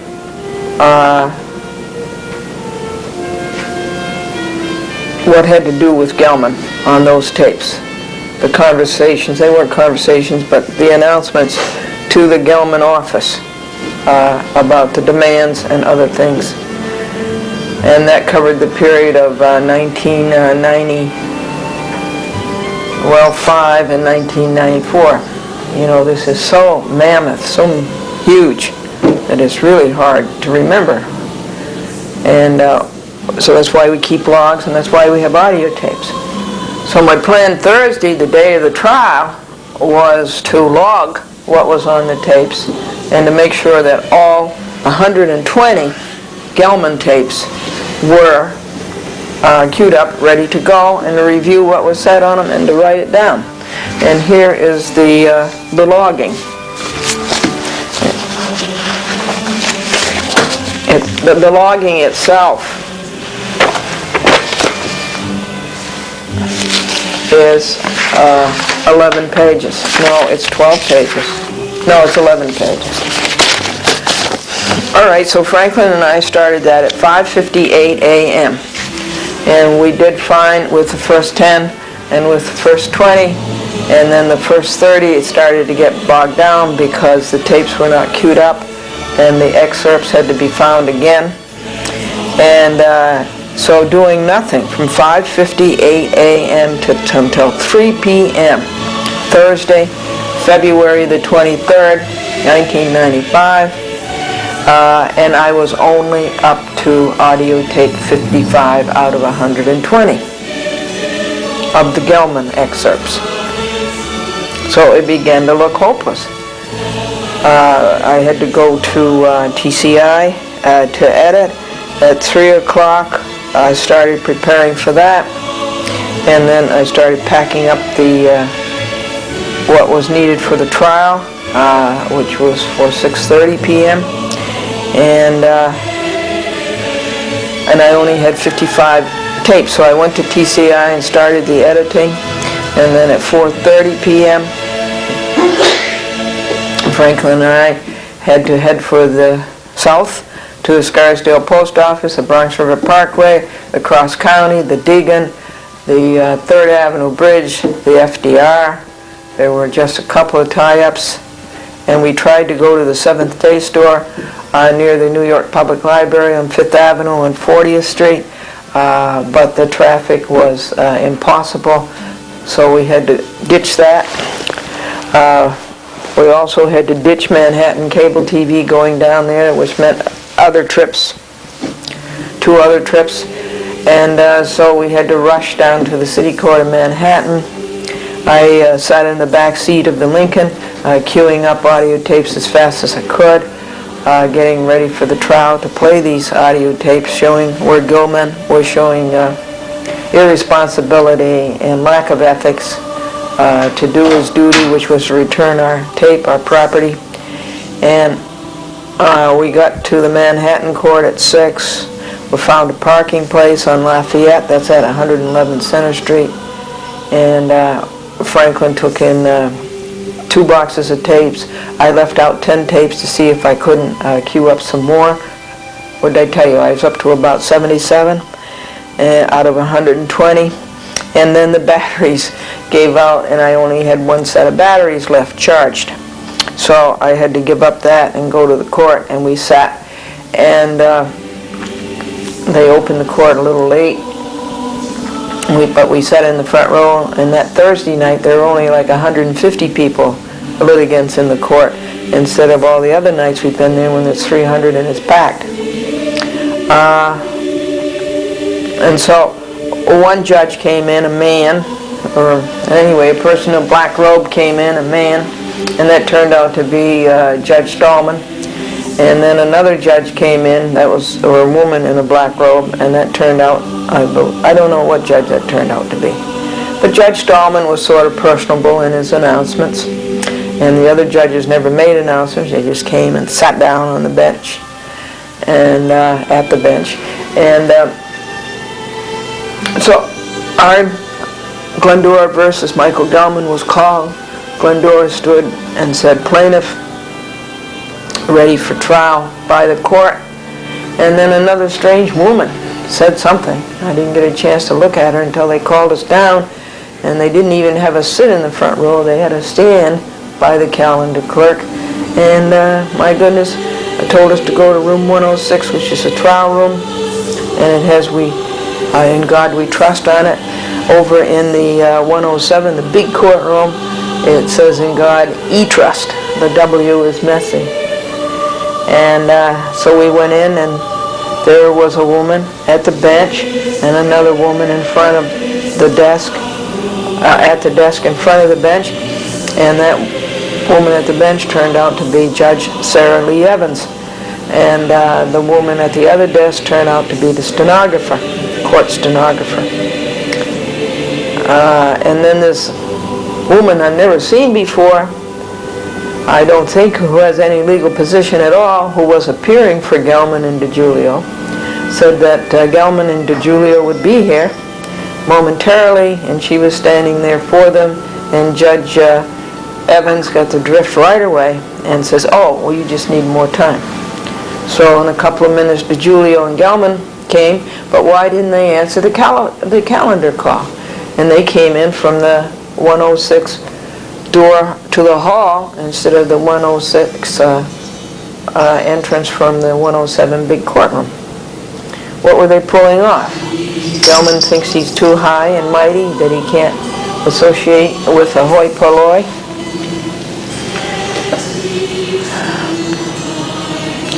Katie, your gluteus maximus is getting too well known on TV.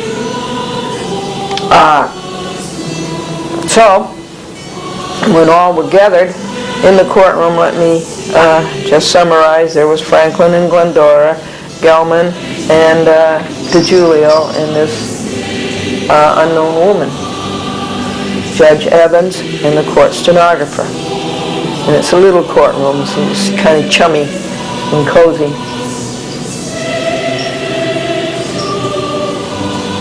I had to pull the curtains so that Katie, in jumping up on the windowsill, wouldn't pull down the curtains and the curtain rod, as she's done several times before. These cats are such a nuisance. You save their lives, and you wait on them hand and foot for years and years. They don't do anything for you, but all they do is make you trouble. All right, like Michael Gellman. I had an opportunity to look Michael Gellman straight in the eye for a long time and look into his unethical soul and his irresponsible soul. He was wearing a ponytail, and that makes people look like of Horsus gluteus maximus. And he is young, and he has sort of grayish blue eyes. He has sort of a long nose, and he was wearing a shirt and tie and a pretty blue jacket, and the rest you would expect. So I looked at him for a long time for all of the grief that he has caused me by his irresponsibility and his lack of ethics. So I guess Judge Evans told Glendora, why don't you tell me what happened? Tell your story, which is good. And because she's trying to get it settled, which is good. And the rest I think I'm going to read you, that I was keeping on Wednesday and Thursday before the crush and rush took all the organization out of everything. And that was the queuing up of the tapes, 676 tapes. And I must have started that project when? Sometime in January? I guess I worked something like 30 days, and it was up to 3 to 7 hours a day on this Gellman audio tape evidence. So that would be the first page.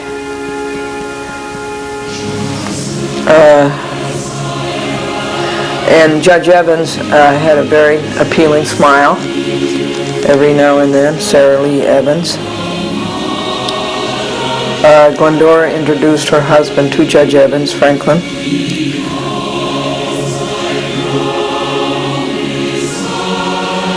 So there, that first 2 pages are done. Telling of my story was off the record, and Glendora said that on Christmas 1989 she called live, and Michael Gellman answered the phone, and Glendora told Michael Gellman how she told jokes and liked to cheer up people, that she had been on David Letterman, and that she had been on the CNBC cable television network, and that she would like to send him the jokes on videotape and have him look at the tape and see if the jokes would be helpful in cheering up the audience of Live with Regis. And Michael Gellman said, sure, send the tape. He would look at it and see if it would be good for the show.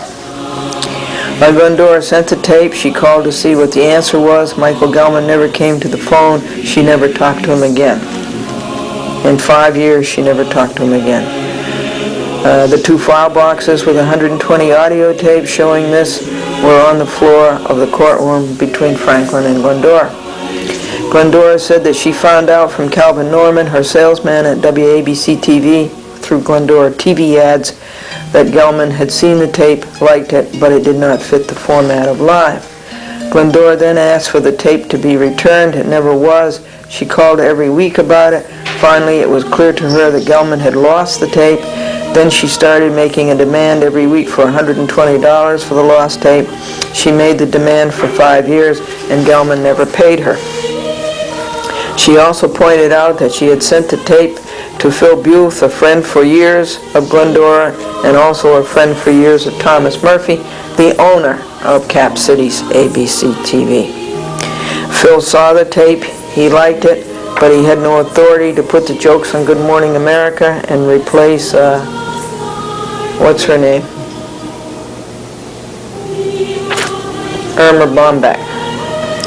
It was a VHS just like the one that Glendora sent Gellman. In fact, he returned 2 of them. Phil Buth returned 2 of them. And Glendora told the judge how Michael Katz, predecessor of Michael Gellman, had been sent a tape like the one sent to Gellman, that he saw it, that he liked it, but he could not use it in his format at Arts and Entertainment, cable TV network. Katz lost the tape. He admitted that he'd lost the tape, and he said that it was UPS who lost the tape and that UPS would reimburse them.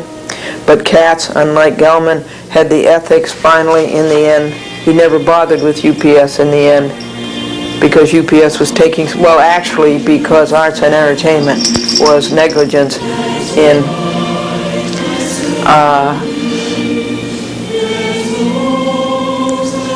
sending the information UPS needed to process the claim. So finally, Michael Katz sent the money himself. He wrote his own check for $120. What a difference between Michael Katz and Michael Gellman. Judge Evans asked DiGiulio to tell his side of it. DiGiulio said about 600 words. Glendora also told Judge Evans how December 1st, Bigelow, the first attorney on the case, had called and said to Glendora, "We want to settle this and get rid of it." And Glendora was very interested, but she had 3 reply affidavits by December 2nd, the next day, and was right at the moment under the gun to get into these 3 reply affidavits, plus there was one that had to go to the Westchester Supreme Court. And at the moment when Bigelow called, Glendora was videotaping her program, and her mind was someplace else, but Glendora would call Bigelow on Friday. Glendora said she wanted to settle it too and wanted to know what the release would be like.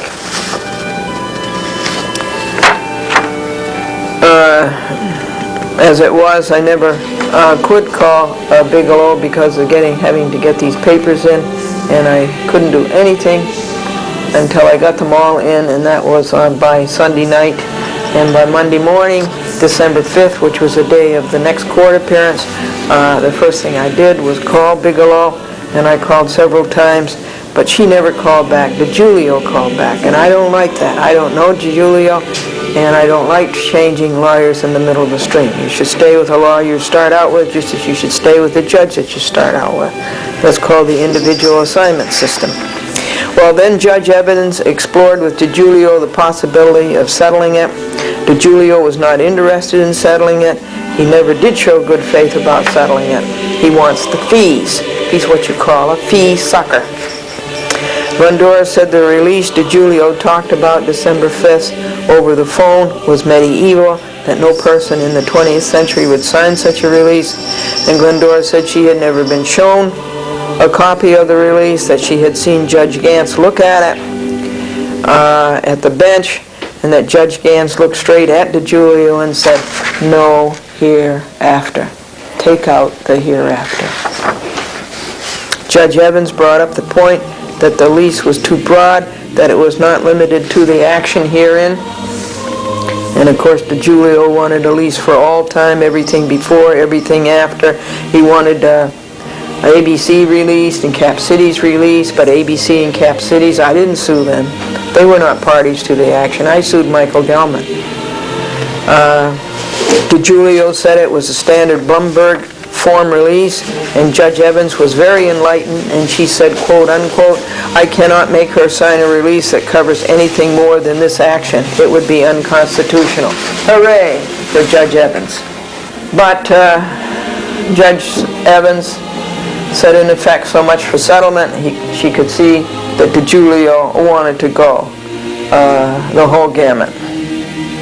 And we all know why. There's more fees. He gets paid more. He's making a mountain out of a molehill. That's what it is. You know, and as I've said to you long ago, Gellman should have shown up that first night, or he should, when he got the summons, he should have just paid up. And then he should have shown up that first night, November 1st, and settled the whole thing then. I do not like the ethics and the standards and the lying and the stealing and the cheating of Michael Gellman. So Judge Evans gave up on the settlement. I want to insert here that the Yonkers Court really has a good system in small claims court for settling. First they call in the plaintiff and have the plaintiff tell his story alone without the defendant there. And then the Yonkers Court urges the plaintiff to settle. You know, after all, a trial is a roll of the dice, which it is. There's nothing definite about a trial. Never. It's a roll of the dice. And then the plaintiff goes out and the defendant comes in and the judge talks to the defendant, and I don't know what the judge says to the defendant, but has the defendant probably tell his story and probably tries to get the defendant to settle. And then the defendant goes out and the two of them are asked to come in together, the plaintiff and the defendant, and then the judge tries to get the defendant and the plaintiff to settle. It's a pretty good system. And I will add to that what Judge Gellman of the White Plains Court always says. He says that if you have a settlement, your chances of getting paid are like 80% better than if you have a judgment. So I just want to insert that. I think they have a very good system of trying to settle small claims cases. And they have a high rate of settlement, a high rate of resolution of disputes. Okay, there's a lot of typos in this report, and that's because it's hard to think and type at the same time, and Franklin isn't here so that he can type it. So I have to think and type at the same time, and that results in a lot of typos. So Judge Evans had Glendora swear in and give her name and address for the record. The court stenographer started her minutes. Glendora told the repeated chronology. Judge Evans had a very engaging smile. Glendora wanted to present her case by playing the audio tape she had been screening, logging, and queuing up 5 hours a day for 2 months, and Judge Evans would not let Glendora play the audio tapes on the basis that they were hearsay, that the person in the audio tapes wasn't here to testify. And I took exception to that ruling, of course. That was my evidence, that was my case, that was a clincher. So I was pretty upset with that, and she knew when I said I take exception to that ruling that I was covering myself for an appeal to the appellate term, First Department. Or no, it's not First Department. It's something. Anyway, it's in the 9th and 10th Judicial Districts. I don't have any experience down there. It was not right. It was Glendora's case, and this was her evidence. It was not due process. So I was really upset by that. And Glendora wanted Judge Evans to look at her log, where she has the log way back to 1989 and 1990, all the things that happened in the log, which I've read to you for 5 years, and that was my evidence, and Judge Evans denied that.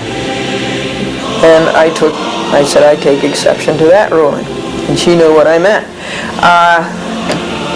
I really think that it was pragmatic more than law or hearsay or anything else, because she didn't have time to hear the tapes and she didn't have time to go through the law. However, that is my case, and I was denied presenting my case. Now these two denials were big blows to Glendora and to Franklin, who had worked 400 hours preparing her case and was denied the chance to do so. Now to the court that she had increased her demand from $190 to $380 because Gellman had lost 2 of her tapes. This fact of the 2 tapes had come out in the affidavits of Gellman and Calvin Norman and Glendora's account executive at WABC TV in the audio tapes, and also in the audio tapes that Glendora had been screening for 2 months. Judge Evans opposed this. Glendora said she had submitted her notice to increase, and DeGiulio, Glendora believes, said he had not got a copy of it, and Glendora protested that she had sent it to everybody, DeGiulio and Bigelow and Thomas Murphy, the owner of ABC Cap Cities, and to Warren Buffett, the owner of almost 5% of ABC Cap Cities, and to the chief counsel at ABC Cap Cities, and to Michael Gellman.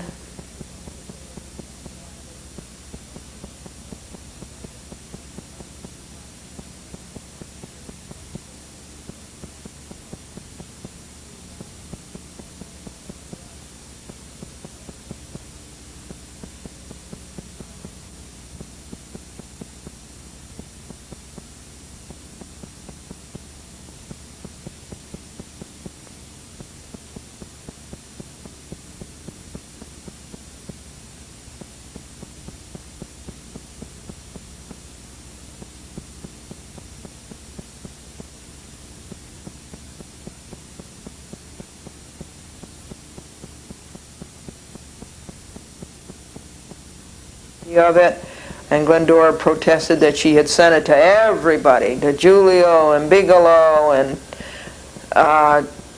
Thomas Murphy, the owner of ABC Cap Cities, and to Warren Buffett, the owner of almost 5% of ABC Cap Cities, and to the chief counsel at ABC Cap Cities, and to Michael Gellman.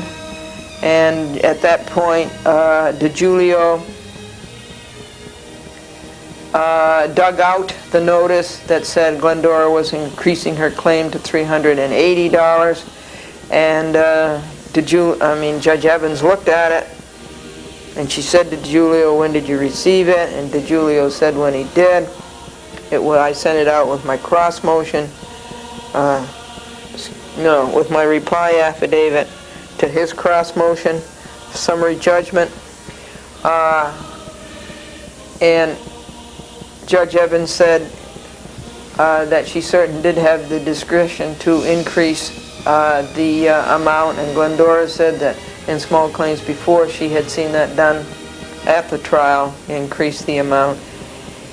And finally, poor Judge Evans said, in the interest of getting this over with tonight, that she would grant the increase. So I won on that.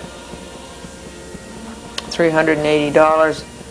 I won increasing my claim to $380. So that was 2 victories for Glendora, that the release was unconstitutional, and that the claim was increased. There's a special word for that, it begins with A. That the release was increased, that the claim was increased to $380. An insert, earlier Glendora told Judge Evans that there had been motions and that 11 motions and cross motions had been denied by Judge Schaefer, and Judge Evans said, so we start out with a clean slate, I guess. Judge Evans did not seem to have the file. She seemed to have only a paper, a half sheet. And I don't know if this is so, but I don't see how it could be so, but I just got that impression. This time Glendora asked to see the paper that Judge Evans was looking at, the notice to increase the claim that DiGiulio had given her, and I should have done that the time that DiGiulio had given Judge Gantz a release to look at. I should have said, let me see that paper, because after all, both sides have to see what goes to the judge.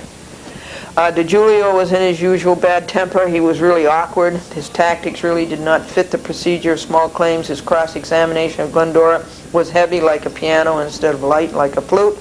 His questions were prolix and convoluted. Glendora had to compart them and take them one section at a time. He made statements sometimes instead of questions, and the questions were way too long. One was about how easy it is to make a duplication of a tape.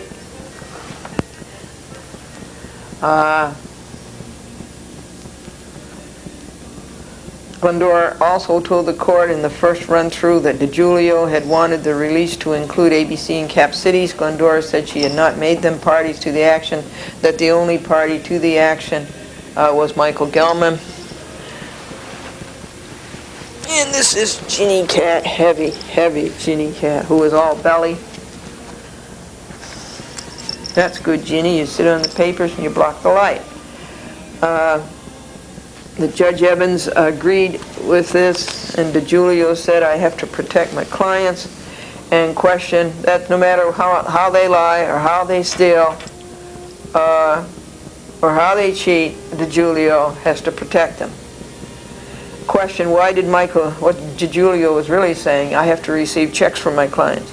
Why did Michael Gellman wait until the Friday before the first court appearance, November 1st, to retain counsel? Can anybody figure that out? He had the summons was served on him September 20th, and he waited until the Friday before November 1st, which was a Monday, to retain counsel. Tell me, why? Michael Gellman really stacks up to be a great person, doesn't he? Back to DiGiulio's cross-examination of Glendora. He fell into the pit most lawyers do when asking Glendora about her TV shows. He asked if she broadcast discussions of her lawsuits on TV. I got disgusted with him. Instead of clearing up his language, I said no. She gave him, because I don't broadcast, okay, and I don't have discussions. She gave him another chance to rephrase his question accurately. He fluffed twice. Finally, Glendora said to him straight, it's not broadcast, it's cablecast. It is annoying enough to have lawyers so pro se about TV, but it is exasperating in DiGiulio's case when here he is representing a broadcast client. ABC, Cap Cities. Glendora also said there were no discussions, that she was the only one on the program, that they were reports. DeGiulio was not fully aware of the facts and circumstances and never has been, neither is Gellman. He asked Glendora if she were employed, and Glendora said no. He should know that Glendora is self-employed through Glendora TV ads. The worst thing he did was try to make the judge swallow that Glendora brought the lawsuit against Gellman to have more material for her TV program. I hit the ceiling. Glendora said that's a lie. Glendora explained that she did not want her program to be about lawbreakers and about lawyers and courts, about the bad things people do. Glendora wanted her program to be about the good things people do, and it always was, up until these lawbreakers started doing just that, breaking the law. It had a feature, Careers Unlimited, to tell children how to get into certain fields and succeed. For instance, Robert Wright, the CEO of NBC, did that. Okay, Ginny. This lie about filing lawsuits to get material for her show was a scandalous nadir. It was a desperation for Gellman and DeGiulio, because Gellman has no defense, and for not returning the Glendora's videotapes, 2 of them. Life is easy when a cat sits on your work. Okay, let's put this over in the pile that we've read the people. Now, that's it. Chew the papers, put holes in them. Glendora cannot wait for these lawbreakers to be brought to justice, so she can go back to telling about the good things people do instead of about the bad things people do. But our programs are helping people. She got so many telephone calls from people about them. Glendora protested DeGiulio's distortions with vehemence.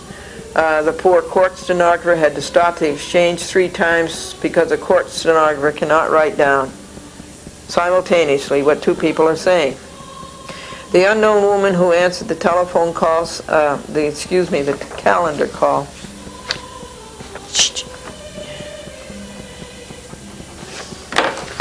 sat in the courtroom throughout. Franklin sat behind Glendora to her left. It was a chummy courtroom, kind of nice and conducive to small claims. Judge Evans had a very appealing way at the bench. She kept the order and kept it flowing. She spoke very softly. When the calendar clerk looked in the door, and the New York State court officer, we have seen there so many times, looked in the door, Judge Evans said, "We are almost through." Oh, that was news to me.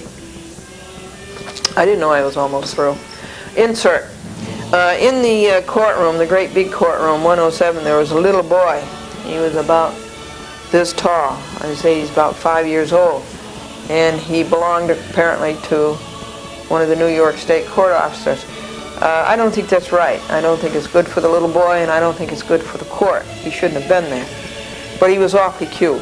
And he sat there, and he was fascinated by the computer. And he was putting in numbers and looking up at the screen, and putting in numbers and looking at the screen. That was very cute. I hope he didn't ruin any of the data in the computer.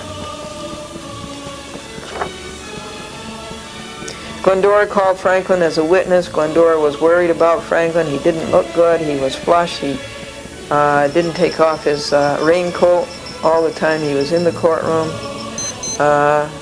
He was very annoyed by DeGiulio's posturing and lies and crookedness. He even broke down at one point, Franklin did, and shivered and shouted. He was, of course, very upset by the denial of the audio tapes be heard, and he was very upset by the log denying to be heard. It bothered him when he was giving testimony that he was gagged, that he wasn't allowed to say what he had to say to contribute to the facts. DeGiulio accused Franklin of hearsay when Franklin said he'd heard the conversation with Gellman Christmas Day 1989. Franklin was properly annoyed and said loudly, "It was a speakerphone." And you know, Franklin's not like that. Franklin's very soft-spoken and very gentlemanly. Glendora forgot to ask Franklin if it were recorded, and Franklin was there when it was recorded. Glendora told the court that we had screened 676 audio tapes for 2 months, 7 hours a day. Each tape was 1.5 hours long, and we were nonplussed why we could not find that conversation, Christmas 1989, Glendora and Gellman, that Franklin witnessed. I just, I couldn't believe that we couldn't find it. And we certainly went through those tapes, every second of them, up as far as audio tapes 370. And then we started going through the tapes by the index. But at that point, there were no 1989 conversations or 1990 or 1991. They were all 1992, 1993, 1994, and 1995. So it's a great blow to us that we couldn't find that Christmas conversation with Gellman in 1989. We both know it was recorded. Apparently, it got erased. Okay, that really was a bad blow. It's devastating. We feel very badly about that. It is the clear recollection of both of us that we had it on audio tape. DeGiulio asked for a copy of a receipt or check that we paid $120 for the Gellman dub, but that is a misrepresentation, a distortion. First, Glendora had to go out and do the program in front of a live audience, the Eastern Star in Harrison.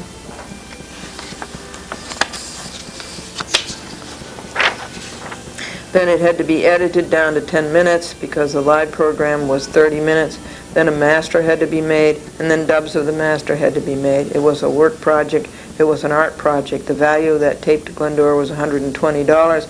At that time, Glendora pointed out to the court that was a very cheap price, that WABC-TV at that time was charging $500 for a dub. Glendora also pointed out to the court that she had several tapes to play the court where she asked people if they wanted a dub of their interview on a chat with Glendora for $120. $120 was her price. That is what she got for a VHS in those days.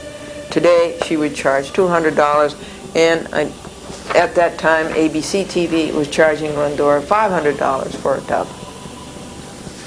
Well, that's as far as I had chance to write this log for you. And now I've got to go type some more and come back and read it to you.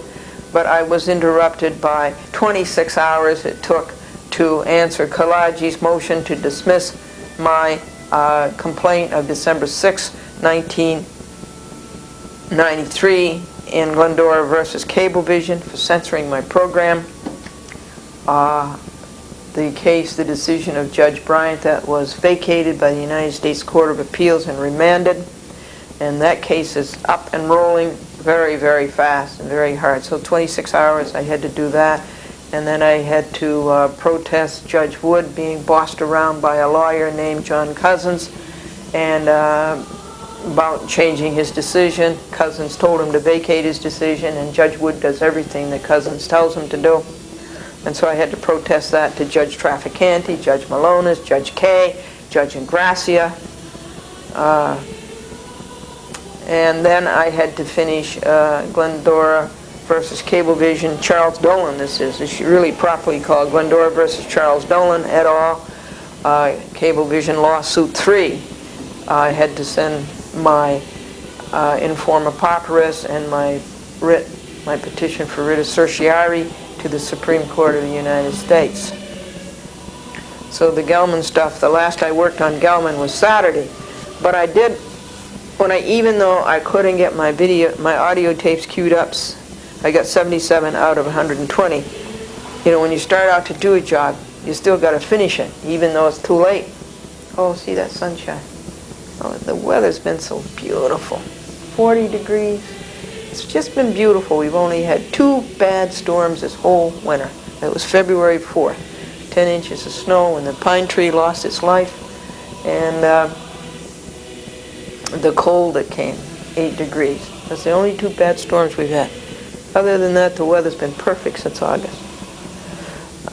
So when you start a job, you got to finish it, whether it's too late or not. So all day Friday, and I mean all day Friday, from 6 a.m. to 7 p.m., I queued up and logged the rest of the Gellman audio tapes, 120 of them, so that here is the contents of the tapes.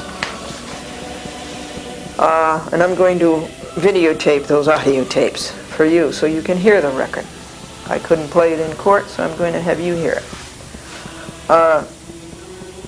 So what would that be, from 6 a.m. to 7 p.m.? Maybe 13 hours, wouldn't it? All day Friday, February the 24th. And then all day, in about 6 hours Saturday, I typed this for you. So as I say, the time on Gellman's about $550 and the costs are about $85. And so now let me go to the typewriter and finish typing out this report. Okay, folks, it's 4 hours later.